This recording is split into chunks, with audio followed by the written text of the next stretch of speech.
It's great to see so many people here who want to smash the stigma around bipolar. Bipolar babies don't come with manuals. To anybody with a baby, don't worry. When they turn into a toddler, they'll just scribble over it anyway. Babies, people, and children are all unique. Their friends, their parents, and their grandparents too. The challenge of parenting with bipolar is unique too. It's not just the person with bipolar who has to come to terms with the diagnosis, but their entire family too. One thing that helped our family on our journey was BFT, which was provided through the early intervention team for psychosis. The other thing that helped me come to terms with it was an amazing presentation by Dr. Andrea Vaselli regarding self-stigma. I realized I was internalizing other people's stigma about the condition. The coping mechanisms of bipolar have helped me be a better parent and be more present in their lives. My teenage sons know I have the condition and know what to look out for. My primary school age daughter understands I need a bit of quiet to do such and such. Embrace the good days and the fun times with your friends and family. I hope you all take one thing away from this event that helps you. And I'd love to see some of you join the Bipolar Rotary eClub. It's online, very welcoming, and has links to the International Family of Rotary. And together we plan to reduce the stigma of bipolar. I'd now like to hand over to our talented panel for the evening, including Emma, our moderator, and panelists Sam, Claire, and Professor Jones. Thank you for listening. Hey, hello everybody, and welcome to the Bipolar Parenting webinar for the Rotary Club for the Bipolar eClub webinar and BUK podcast from Bipolar UK. We're here today to talk about parenting with bipolar, and it's not an easy thing to be doing, parenting and living with bipolar as a parent. And we've got a few different voices here today. So I'm your host, I'm Emma Belle. I live with bipolar myself, and I am a parent to a now 2-year-old. So I'm in the very early throes of parenting as a parent with bipolar.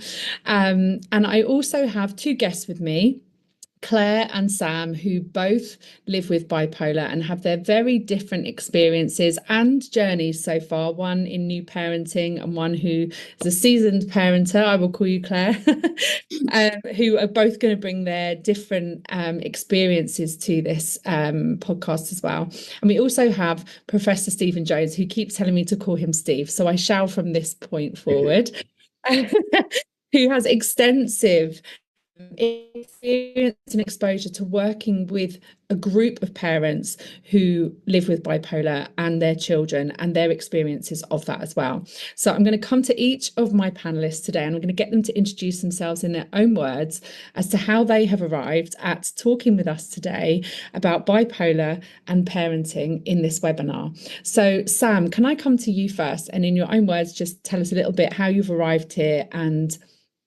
why your voice is going to be of value today in this discussion. Sure. Thank you, Emma. It's good to see you all. And so I'm Sam, and I'm diagnosed with bipolar. I'm about to turn 30 years old. So my bipolar symptoms started when I was about 14. And unfortunately, I wasn't able to get the access to the support that I needed. But I was fortunate several years afterwards, when I was about 19, to meet some research psychiatrists who sort of took me under their wing, helped me get the support that I needed. And because I was grateful for that, but also realized that a lot of people, sadly, aren't able to get the support that they need, I decided that I wanted to follow in their footsteps. So since I have done research in bipolar disorder, I specialize in an area called cognitive remediation, which involves helping people to function with bipolar better in their lives in terms of their employment, family life, and other areas. And I also am now a new parent of a 4.5, actually almost 5-month-old. So I'm very, very early in my parenting journey. However, I am, very passionate about this topic and about supporting people with bipolar any way I can. So very, very happy to talk about this topic. Thank you, Sam. And then I'm going to come to you next, Claire, if that's okay. Tell us a bit about you. Yeah, sure. So I'm Claire, I'm 41. I am a seasoned parent, I think. I have a 23-year-old daughter and a 17-year-old son. So I have navigated the challenges of parenthood and still do with bipolar, but I did have a very late diagnosis. I believe it started with me when I had Emily, my daughter, at 18, but I wasn't diagnosed until I was 36. So, I mean, like Sam, very passionate about helping others, and any kind of tips and advice that I can share, hopefully I can do today. Thank you, Claire. And Steve. Thanks. Hi. Yeah, I'm Steve Jones, and I'm a clinical psychologist by profession. I'm based up at Lancaster University.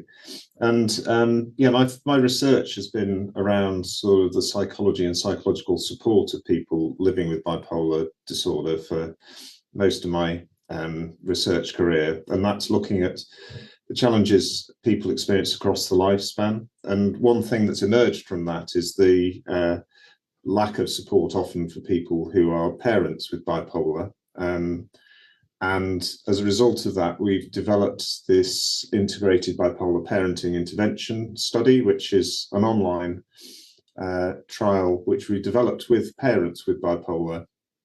And it focuses on a kind of constructive parenting approach, building on parent strengths to look at both parenting and living well alongside bipolar at the same time. And one of the key reasons that's an online trial is because that's one of the things when we were co-producing it with parents with bipolar, they wanted, because it's flexible and they can dip in and out when they want to. And so they have control over what they're accessing. And yeah, currently we've got over 200 people in the study. The parents themselves are around sort of mid-30s on average, although there's a range, some sort of ranging from sort of late 20s to mid-50s. And the children that it's focusing on are aged between 4 and 11, but around 7 is the sort of average age for most of the children in there. So yeah, hopefully I can draw on some of the experience from that in this.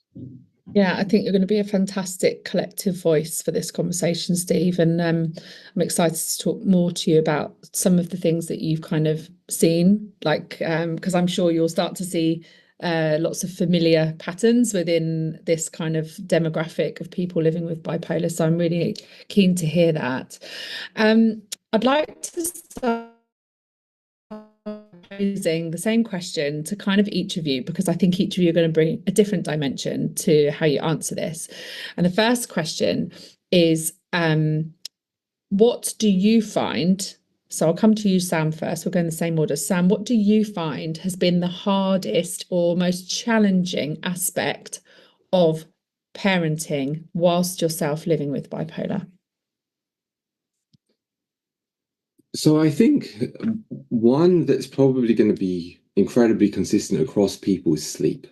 And I think especially when you are a first parent and it's the first time, and I think that all of us as parents are aware of what that journey is like. Babies don't have a typical sleep pattern, let's just put it that way, and that can be of great challenge. And immediately, even beforehand, I very much thought that through, and I was like, okay, how can we as parents make sure that we're looking after our sleep and make sure that we can get through this period? So what we did in that case was we split the sort of shifts. So I did an early shift. So I sort of was with my baby David for an early shift, and my wife did the later shifts. And that allowed us both to have a period that we slept daily. Now, were we always able to sleep? no, but we tried our best. And, overall, I think that was that worked for us. So I think from that side, it's all about planning and thinking about how can you do that. And now I'm very fortunate that overall he sleeps relatively well. So I think I'm quite lucky, to be honest, in that regard right now, but I realize there's going to be fluctuations. I think sleep, all of the research, sort of indicates that sleep is a massive deal in terms of bipolar. So I think that's the main one. And I think as well, it's about knowing personal triggers as well that are going to be quite personal. So for me, noise is a big one. So, obviously with a baby, very loud, when a baby starts crying very, very loudly. And that can be definitely triggering in certain ways. So what I typically do to be able to sort of help myself with that is, you can't obviously always predict when that's going to happen, but and how best to respond, because obviously babies, they sometimes, you don't know what they want. But I think that what I typically do is, if it's coming up to the time that maybe he needs a feed soon, I just prepare the feed so that if he starts crying wanting feed, I can resolve that relatively swiftly. So I just always think about, okay, planning ahead, knowing my triggers. These are my triggers. How do I plan so that, to as much of a capacity I can reduce the negative impacts of these? So yeah, hopefully, yeah, those are the two main things that I'd say I've struggled with. Yeah, and they're good, and I think that's really good advice. It's like, how can I cushion what I know is going to come that we can't change, because the control over a baby is zero, really. So what can I control? How can I cushion this? And it's funny you say that about sleep, because we didn't pre-plan the whole sleep thing with our newborn, and it resulted in 6 weeks after she was born, me being in a car park holding her, declaring to my husband that she absolutely had to be put up for adoption. I'd made the biggest mistake ever, and I didn't know what I was going to do next, and it was all a disaster. It was all very very upsetting and dramatic, but that's where I found myself, and you're like, we'll go into the whole sort of birthing person part and the hormones and everything that comes with that, but that's my truth, guys. That's where I ended up. Car park, I mean, goodness knows, thank goodness the car park was empty. That's all I can say. And my husband had full understanding of everything that was going on with me. Otherwise, maybe it might have happened, but it didn't mean it at the time. Like, but that is so overwhelming. Like, so you're smart to put these things in place before, Claire, same question to you. Now, Yeah. I know it's different for you because you didn't get diagnosed, your kids were a lot older, so I'm really intrigued to hear your answer. Yeah, I mean, and I would imagine that this goes for any parent, but the biggest challenge for me was around guilt. Am I a good enough parent? Or if I was struggling, especially when I was having kind of low episode, and I, couldn't play with the kids, or sometimes, couldn't even take them to school or do homework with them, that overriding feeling of guilt. But I think what happened for me was, when I did get my diagnosis at 36, it almost made me feel a little bit better about being a parent, because it made me realize that actually I'd done a pretty good job under the circumstances. And I just cut myself a bit of slack. It was almost like a relief. It was, I've been a mum for, at that point it would have been, Emily would have been 19, Charlie would have been 13, around that age. So I'd already done it for such a long time. And then it was kind of actually I've probably done all right here. And I mean, my son asked me recently, do you think you're a better parent now than you were, in the early days? And the answer is yes, because not only because we're all learning every day as a parent, but because I learned to be less harsh on myself and deal with that guilt better. So guilt is definitely the biggest one. I suppose the other one is finding time for me, prioritizing me. It's so hard when you've got, because Emily was 6 when Charlie was born. Then I embarked on a full-time law degree, and had a few little jobs, and and I know now that, you know, self-care is of utmost importance when you have a bipolar diagnosis. I didn't really think anything until I never prioritized it, but I felt like I never had time. So yeah, they're probably the biggest challenges for me. And obviously it's not my experience, but I can feel when you say, like, as soon as I got that diagnosis, it felt like a bit of a relief, because just there's a before and after for all of us, right? I guess, like the before we were diagnosed and the after we were diagnosed. And I wasn't a parent at that time, but I still have that definite before and after, and that feeling of, okay, quite a lot makes sense now. It's quite a relief. And I can only imagine how that must be even further amplified when you have children to parent, because there is that normal parenting guilt that goes on, that all my friends tell me about, that I can only bench myself on that comparison. But then there's also that, you know, if you were not diagnosed for a lot of that, there must have been a lot of you thinking, you know, why is this so hard? Why is everything feeling so out of control? All of this stuff, so many things that we all felt before we got diagnosed, but yet perhaps we didn't have dependence at that time. So the guilt, the shame part might have been lesser in that respect for like Sam and I, for example, but I'm sure Sam has his before and after as well, right? I know he does, because I've interviewed him before, but there is that before and after point, isn't there? So I can only imagine what that must have felt like as a parent, but the relief must have been enormous in lots of ways, because guess what? A lot makes a bit more sense now. Maybe I wasn't just a terrible parent. Maybe actually I just had stuff going on and I was doing my best and all of these things. So yeah.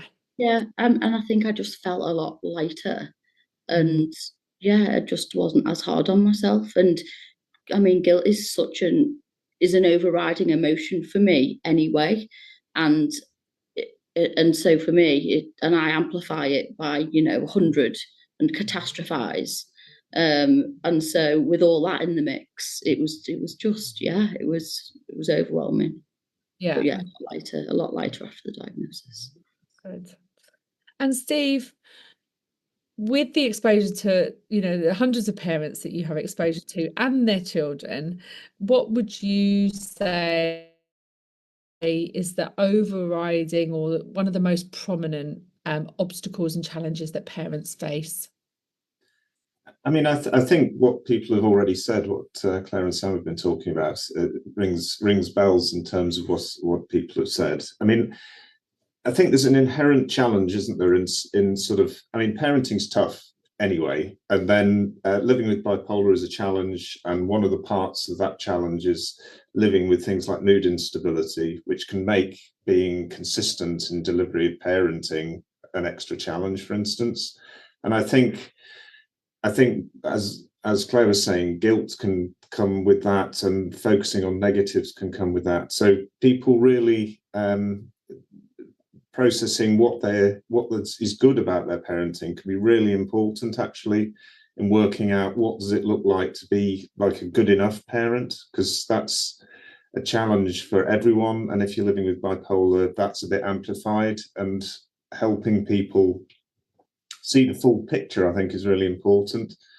And certainly some of the things we've heard from people living with bipolar who are parents is that, for instance, they've been really interested in getting parenting support, but they've not always found parenting support that's more general that helpful, because where it doesn't take into account what people are living with, then inadvertently often it can sort of maybe make people feel a bit more guilty or a bit more negative about what they're doing, because it's not in the context of what people are actually, you know, coping with. And it's you know, lots of people cope with lots of things, and they're, you know, good parents. So, you know, it's important that people find ways of recognizing that in themselves, I think. And when you're saying this, I mean, the comparison is the thief of so many things, right? But we all do it and we can't help it. But you know, like when you say, when you're in a group where people don't get it, I've talked about this a lot. When you're with someone else that gets it, there's so much that you don't have to say to be understood. And that in itself is just such a comforting environment to be in. And then I think when you place yourself in an environment like you say, with other, I don't like to say it, but like normal parents that don't have bipolar, right? Yeah. It was no normal anyway, but parents that don't live with bipolar, they can be talking about their difficulties, which to someone who lives with bipolar might seem just let's say different.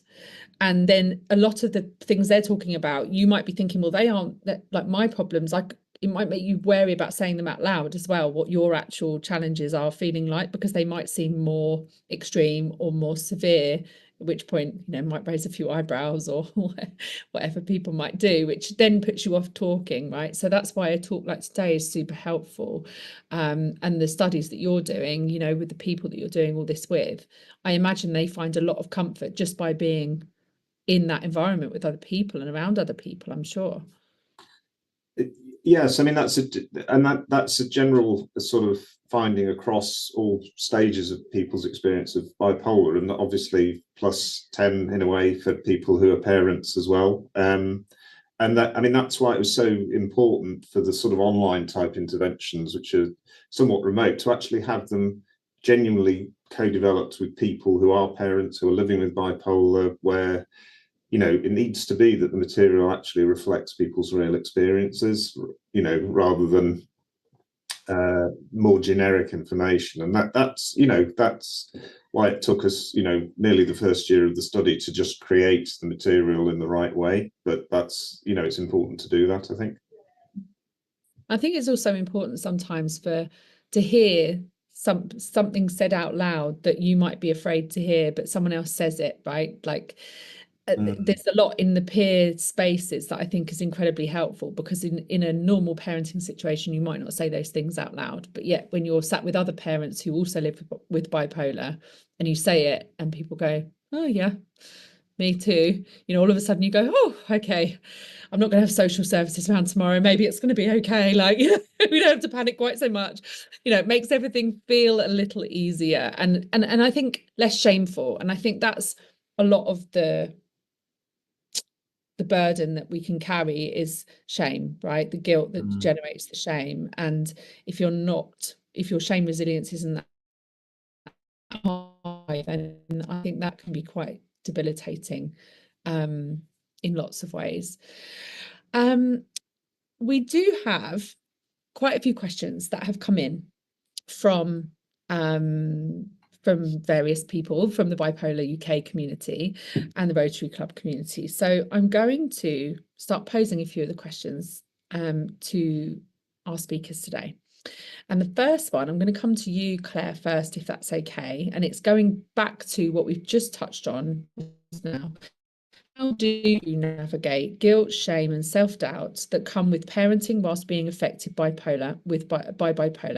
And how do you help your children cope with the difficulties relating to having a parent with bipolar, including stigma and perhaps any anxiety that they might have about you being unwell? Yeah, so if I come back to the guilt one, it's hard being a parent full stop, bipolar or not.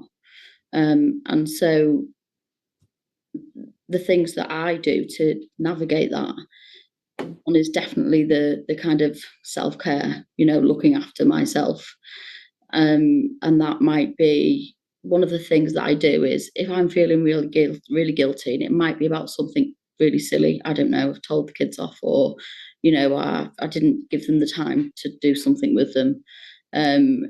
I'll journal, I'll write it down, and because I am the best catastrophizer, so I will write it down, and I will kind of just say, you know, is it really that bad? And once it's out of my head, first of all, it feels lighter, and then when I really truly think about it, it's not that bad, and it's not something that I really needed to feel guilty about. I think also for me, when I got my when I got my diagnosis and before, I feel like I really overcompensated with children because I felt like such a bad parent, and I was still learning how to be a parent. So there weren't many boundaries in place in our house. I was very laid back, and you know, yeah, I would that, I mean, I pick my battles with them, which I'm sure most parents do. And if something was like, you know, morally really wrong, then they would get a telling off. But yeah, I just overcompensated, and I probably let them get away with a lot, which wasn't the best. And so I wasn't really teaching them much, but I kind of don't really feel scared of, you know, putting those boundaries in place now, even at 17 for my son who lives at home, because I know it's the right thing. And then with the in terms of communicating with them and the anxieties that might come, and this is kind of interlinked with the guilt as well, because I know for sure that my children do have anxieties, you know, that there've been times where they'll say, you know, if I cry, for example, it'll be, oh no, are you having an episode? And they genuinely feel anxious. And I think being honest with them and telling them, you know, explaining to them, you know, maybe I'm just emotional, but if I did have an episode or if I felt one coming on, this is what I would do. These are the tools I have to cope. And also telling them how they can help. So I eventually wasn't afraid to say to my kids, do you know what, I'm having a bit of a low episode at the moment. You can really help me by doing this or not doing this.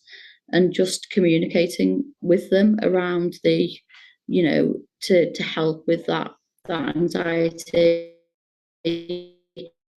And I suppose I think it's easier now with any perceived stigma, a lot easier definitely than when, you know, my children in primary school. But I would just educate them on it, you know, just because I have bipolar, it doesn't mean I'm crazy, you know, and if your friends find out, it's, you know, they're not gonna, you know, not be friends with you, and just educating the children on it. So I think, the communication is big. And also I have two very different children. They've both been brought up the same, with the same bipolar mum, but they are so different. I mean, personalities, characters, and so communicating with them in a way that they can relate to and that, you know, they can get the most out of it. Yeah, open communication. I think the shame resilient part for how that impacts our children definitely starts with us, right? And I think the more we can own ourselves, the more confident our children will be around that as well. So for me anyway, I wholeheartedly believe that if I talk about just, you know, same like a cheese sandwich, like I talk about it like it's just normal, without shame, without this apprehension, without all of this big like how am I going to tell them? If it's just we talk about it as an open dialogue, then it will become part of and it is already part of our family. Like it's not even, it is part of our family already. And it's how we talk about it and how shame free we are about talking about it. I think that helps and gives the tools to our children to kind of pick it up and run with it in the same way. I don't know, Steve might correct me on all of this, but this is kind of what we're thinking as parents, you know, Gareth and I, that it doesn't have to be like a big deal, a bit like the sex chat, right? Like instead of just going, right, that's it, they're 11 tomorrow, I'm gonna sit down and give them the sex chat, whatever age it is that you decide to do it with your kids, whatever. Like if you just have an open dialogue with the children, I do think it's more helpful than making this big kind of thing about something. It helps our children to integrate it better, I believe. I don't know, Steve, help me, tell me if I've gone totally off piste. No, I don't think so. I mean, yeah, I think because obviously, I mean, children learn from us, don't they? A lot. I mean, sometimes as a parent you wonder, but in general, they you know, children are sort of observing us and learning from us and our reactions. So I think, yeah, in talking about kind of experiences of bipolar, that having those as sort of normal conversations, I think really helps, because it's sending that message, isn't it, that this isn't something that is going to sort of, the child needs to be frightened of, or it's not going to ruin their experience of childhood, that it's part of what is there in their family unit, and other family units have other things, and, you know, it's just part of the spectrum of experience can be very helpful. And I agree that it's not it's a series of conversations about different things, about ups and downs and feelings and mood and that sort of thing. It's not sort of, yeah, your child's turned a certain age and here's the big bipolar chat, because that would seem, yeah, it would give a message, wouldn't it, that this is a really big deal and it's a big drama, whereas actually you can have those rolling conversations at the right times. And the certainly our experience is, lots of young people sort of age 12 and above have got a really good sense of what's going on with their parents, irrespective of whether that chat formally has happened or not. So it might as well be in those more natural conversations. Yeah, agreed. Yeah, I think my kids thought I was just crazy until I was 36. And do you know what, Claire? I'm going to ask you, before and after you got your diagnosis. So when you got your diagnosis, how did your kids show up and what did they say after your diagnosis? They're so proud of me. They're so, honestly, I mean, my daughter wrote me a letter recently, and she I mean, it was quite a deep letter, but she was just saying how proud she was of me, for, around being a parent, and that I had to let some things go, just probably, just silly things over the years where I still felt guilt where, I didn't take Emily to school or something. And they just feel so proud of me, and I think for them, that's just me. That's just my personality. That's just mum. They don't look. I'm not. They don't really now. They don't. Whereas I was crazy before. Now I'm just mum with bipolar, but I'm not identified by it. So yeah, it's been nice actually. Nice. Okay, so on that note, Sam, what do you think is the right age to start talking to a child about a parent having a bipolar diagnosis? So obviously this feeds nicely on from what we've just been talking about. And given it's a rolling conversation, now Sam, your baby is how old? Oh, I mean, he's just less than 5 months, so obviously, but it's probably not quite the right time yet, because I think that the words that I say to him, I'm not sure if he fully understands what I'm saying. But well, I mean, I do think though that I think that it's a good point that this rolls on very much from the discussions we've just been having. I think that with age and we shouldn't feel, I certainly experienced the same. I experienced guilt and shame a lot for my bipolar illness, but I try to remind myself that we shouldn't. We all do, but we shouldn't. And the reason why is because this is a disorder, like anything else. And there should be empathy around this. And we're fortunate that right now that stigma is reducing.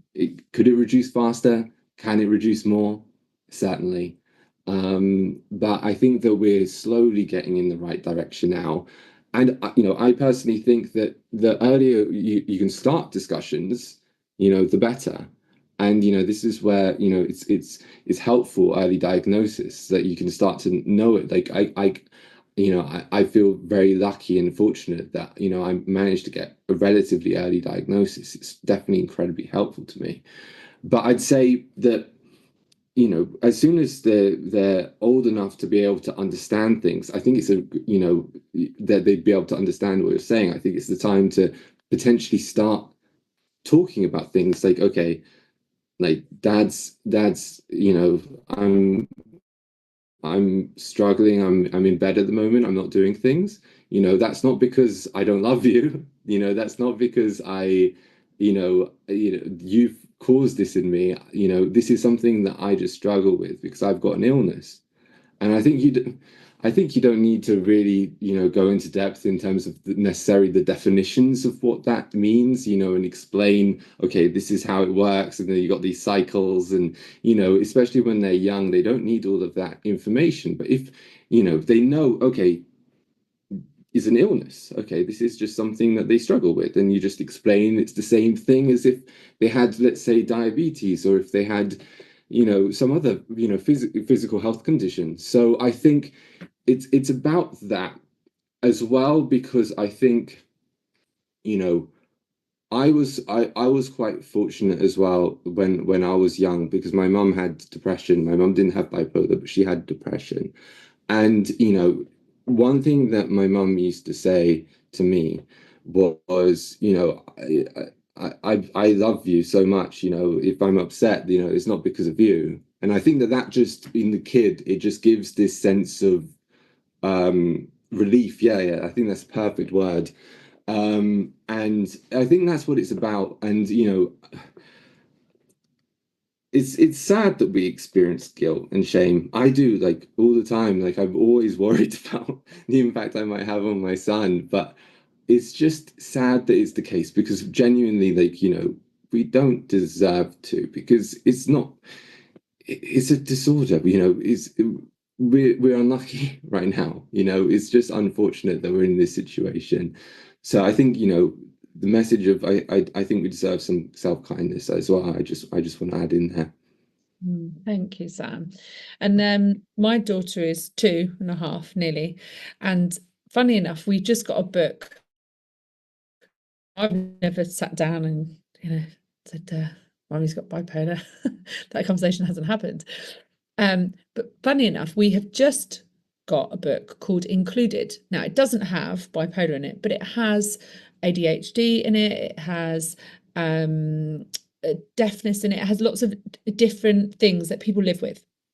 And she keeps picking it up and asking to read about it. She says, I want to read. She's the different children, lots of different children, Mummy. She wants to talk about it. So it's all about peer children. But I have also thought, and there might be a book that exists somewhere, Steve might know.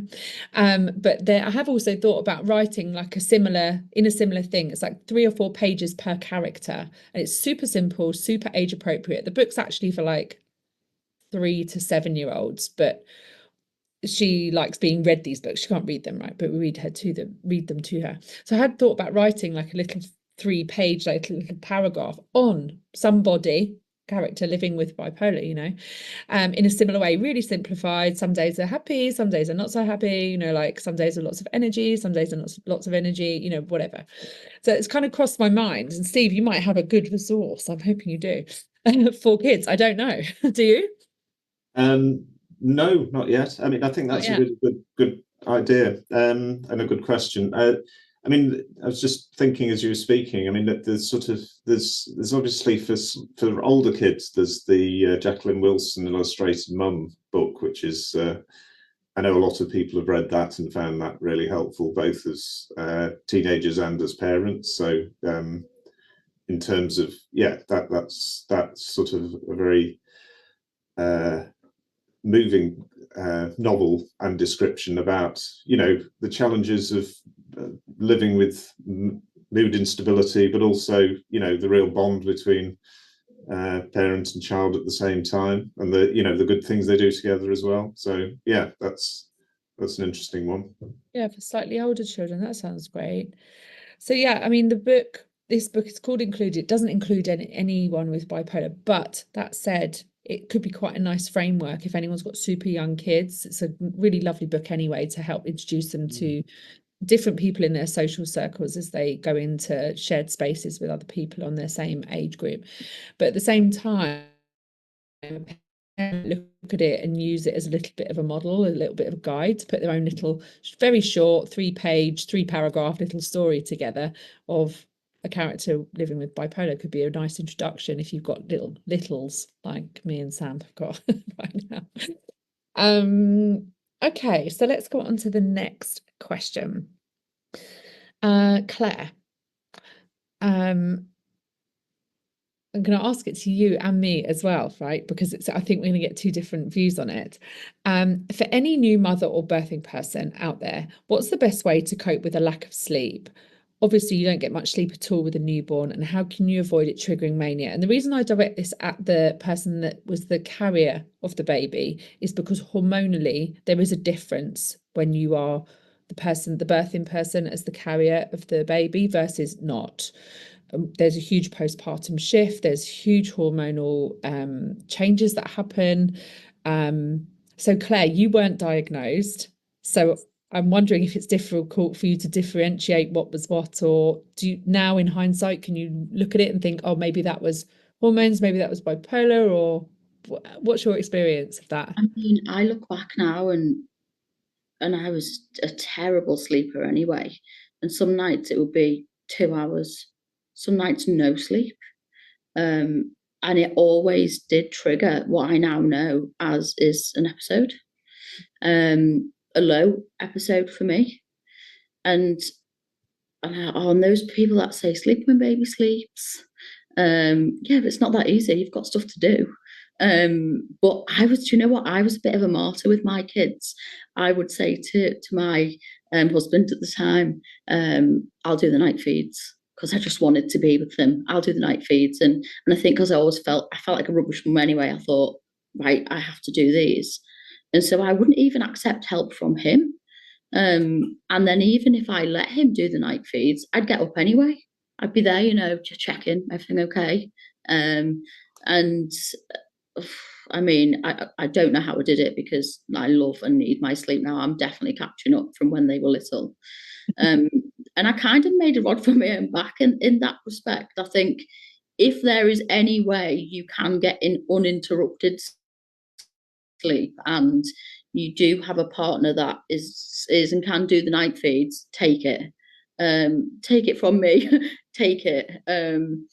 And I think also because I didn't have my diagnosis, I just thought I wasn't coping particularly well with the no sleep because I was just weak.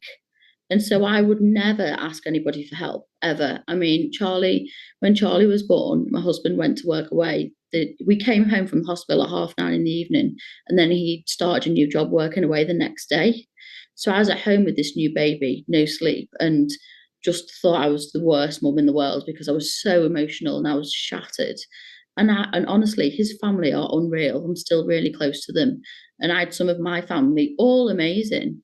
And not once did I put my hand up and ask for help because I felt so ashamed. I just thought, oh, wow, I can't. And I think if you have a diagnosis and you explain to your, you know, family and friends the sleep how the impact it can have in terms of the lack of sleep. I mean, they'll be willing to help anyway, but you know, if you do have a diagnosis and they understand, then they'll know.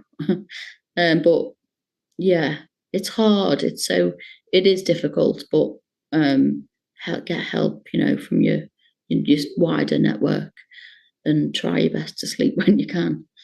Yeah, it's super hard. And obviously for me, like I had my diagnosis when I went into newborn life. And even with that knowledge, I still ended up in a car park in that like crisis moment. But for me, it was one thing that I found really difficult was I find that when you live with bipolar, you're second guessing yourself most of the time anyway. Like I find like this is constant like mental gymnastics of, was that an appropriate response? Am I viewing it through a normal, air quotes, lens?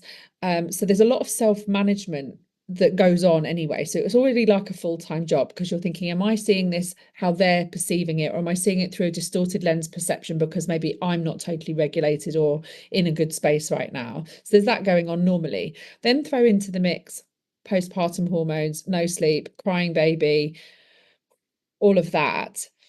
I really struggled to know, is this just what any mother, birthing person would feel with all these hormones, or is this me starting to become unwell? Like, so I really struggled. Like, so having the knowledge that I had bipolar was helpful in a way, but also I had nothing to compare it to within myself. So I had no like benchmark of, you know, is this normal, or is this lack of sleep? Does everyone feel like this way when they're completely sleep deprived? Probably. Am I overreacting? Do I need to see my psychiatrist? You know, it's all of this like toing and froing really difficult. And there was another thing that happened for me, which was like this sort of very graphic imagery and audio of dropping my baby or hurting my baby, or dropping, very graphic visual images of me dropping her or on her or hurting her, not like violently, but sort of by accident or at my hands through carelessness, and then the baby being really brutally hurt, and these very graphic images. And then so I went into one of these, interesting what Steve says, I went into one of these normal parenting kind of online spaces. Has anyone had, because I'm like, is this normal? Is this bipolar? Like, do I need to be checking in somewhere? Am I okay? You know, it was hard. And then I had a lot of other normal, non-bipolar parents say, oh my God, yeah, I had that. It was hormonally driven. And I'm like, so there was a big relief there, because I was thinking, am I about to have postpartum psychosis? I was really frightened that that was going to become a thing for me. And to be honest, left unchecked, had it continued, maybe that could have been my story. I don't know. But luckily it all quietened down. But I was always aware, and I kept saying to my husband, if this doesn't calm down, I'm going to have to, you know, like explore, am I having some sort of postpartum episode, because this is really strong and really visual. And but then a few other normal mums said they had it, which was really helpful. Or maybe they're undiagnosed people with bipolar. I don't know. It's very confusing. So the whole thing was just like, felt like a bit of a minefield, you know. But the one thing I did do, which is the same as if I ever have suicidal thoughts and feelings, whether they have plan behind them or not, is the promise I make myself always is to share it. First and foremost, I share it with my husband. So the first promise I have, do not keep this inside. Say it out loud. So that even if I get a flashing suicidal flash thought that lasts 2 seconds, it's part of my self-care plan, my safety plan, I have to share it. And the first person is my husband. And if they persist for any amount of time, I have to go straight to my psychiatrist, you know. So there's like these sort of safeguarding things I have in myself. So I thought, okay, I'll apply that here in postpartum. So by the way, I just had this mad flash of dropping the baby and the baby exploding all over the thing. My poor husband's like, oh my God, okay. You know, but you know, keeping it in, I know, is just not the answer. And the first step is to share it. And then if that becomes a persistent thought, you know, I did have a succession of meetings with my psychiatrist about it. So I knew that I had to keep myself accountable in terms of checking in, so that should it persist or escalate, I could get the right help. But it's hard, you know, because you're scared of sharing those things, because you think, if I share it, am I going to get my baby taken away? What's going to happen? Like, it's a scary, I found it quite overwhelming, you know. Steve, any parents in your space, please tell me I'm not the only one. Any parents in your place having that kind of stuff go on for them? Like, because the question was, you know, how do you prevent having a you know, triggering mania? And I firmly believe I was probably on the cusp of something happening in that regard, and fortunately things settled. But I mean, I think one of the things is there's a wide range of things that can sort of, if you like, fuel mania, and obviously lack of sleep can be one of them. But I think also people, you know, just not feeling able to sort of work with their support systems, both formal and informal, maybe because of shame or guilt that we were talking about before. I mean, like Claire was saying earlier, that sort of certain things, you know, get prominent in your mind, and then it's hard, even if there is somebody there to take some of the weight, to actually go with that. But I think the more people are able to talk about things and engage with the constructive support that they do have around them, where that's available, all of that can make a difference. And I think sort of those experiences, all the evidences, they're very much like on a continuum. So it's not like people who are parents who happen to be living with bipolar have lots of that and no one else does. As you said, you went onto a parenting forum and plenty of other people were saying that's going on for me too. But of course you had the courage to explore it. So the key thing is people being aware of how these things, a lot of these things are distributed across the population. So being aware of that, I think, can give people like confidence to explore them, rather than feeling this is all very strange, it's very worrying, it's all on me, I can't share it. And then that amplifies everything, really. And that can be, it's perfectly understandable how people can get to that place, but then that itself can kind of fuel extremes in mood in its own right. Yeah. And I think to be honest, if I hadn't shared those things, I would have ended up in a whirlwind of thinking I was completely crazy. I'd lost it, like that's where I would have gone, I think.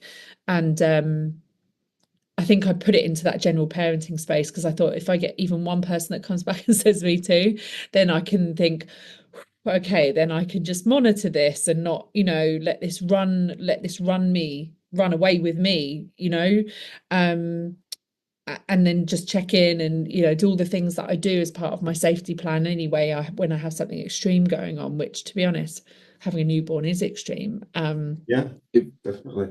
If possible, I'd like to also add something briefly as well. I think, one thing that's important is obviously for mothers, there's this added, as you say, this hormonal aspect, which I will never be able to understand and relate to. However, I do think that, when you mention that experience, that's also something as a father with bipolar that I've experienced. And I think that that's something that very much links to what Steve, you were saying about how one of the main triggers for mania is going to be lack of sleep. So that's going to be more than anything else. And I think it's also really important to realize that I think fathers, if you look at the rates of depression after having a baby and mental health crises, it's really high. I mean, it's not quite so high as obviously for mothers, because there is this added aspect, but especially if from a father perspective, if I guess you're a very present father and you're heavily involved in, let's say, everything which is involved in sort of the day-to-day care, it can have an effect as well. So I think just if also if any fathers are experiencing something similar, it's like, I've experienced it as well. So just in case, I wanted to also add that in. Absolutely. And I think that comes nicely on actually to the question that I had for you, Sam, anyway. Do you have any tips for dads or partners who have a bipolar diagnosis? This can be disruptive period, but lots of the advice is for people who have given birth rather than people who support them. So what would be your top tip for the non-carrying partner in the parenting dynamic? I think overall, I think firstly, everything to me is about planning. And I feel so fortunate, to be honest, to be in the situation that I was diagnosed before I was a parent, and not just before, but quite a while before. And obviously I've researched in the space, and I've come in from that perspective. I think it's where it's important to, if you aren't quite at the stage, you're diagnosed, but you're in that early stage or even later stage, and fortunately there's resources online. So for example, Bipolar UK have great Could It Be Bipolar campaign, have the great e-learning course. There's so much that you can learn about in terms of understanding potential triggers of your illness. It goes into episode, for example, it might go into mania, it might go into depression. It's good to write those down. Identify all of those triggers. What are they? So for example, for me, it's like, a lack of sleep, which is very common across all people, and that might not just be lack of sleep, but like Claire mentioned, it's about lack of timing for sleep. I feel like the worst advice you can give anyone with bipolar, the very worst advice, is sleep when the baby sleeps. I think that's literally the worst thing, because with bipolar, one of the biggest triggers is if you're not going to sleep at the same time and trying to wake up at the same time.